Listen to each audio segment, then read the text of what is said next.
But this expedition is not mere whimsy on my part, as you shall soon see.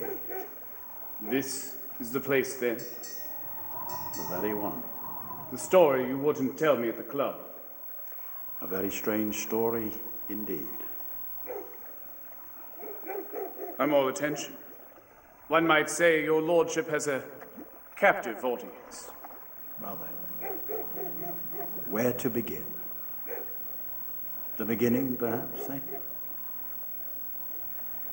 Well, since I've been put in charge of St. Bartholomew's Hospital, I've not had to practice medicine for almost 10 years. But there are one or two, shall we say, important figures that still demand my services. Such was the case. A particularly black winter morning, about a week ago.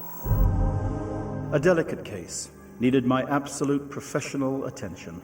I spent a long night at my patient's bedside.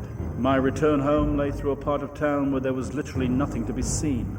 All at once I saw two figures. One, a little man stumping along at a good walk. The other, a girl of maybe 5. Well, sir, then came the horrible part of the thing. For the two ran into one another at the corner, trampling the girl on the ground. I cried out, collared the damned juggernaut, and brought him back to where there was already quite a group about the screaming girl. He was perfectly cool, made no resistance. But Mr. Utterson, Hyde gave me one look so ugly that it brought out a cold sweat. Hyde? Edward Hyde. You know the man? What sort of man is he? Not at all easy to describe. Gives a strong feeling of deformity, although I couldn't specify the point. I'd never flinched or attempted escape. But this is the curious thing.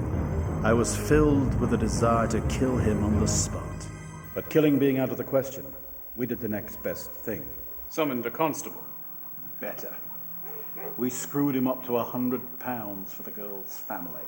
And how did this Hyde respond? He resisted, but the lot of us meant mischief. Never saw such a circle of hateful faces. Finally, he gave in. But where to get the money? He led us to this door, disappeared inside, and presently came back with a matter of £10 in gold and a cheque for the balance. Is that some legal matter that I'd presented a cheque, made payable to the bearer and signed by a client of yours and a colleague of mine, Dr. Henry Jekyll. Jekyll? Was the cheque genuine? Yes, to my surprise. Blackmail? Blackmail House is what I call the place behind this door. What do you notice? Such confusion of buildings. Except, my God, these very buildings are directly behind the home of Dr. Henry Jekyll.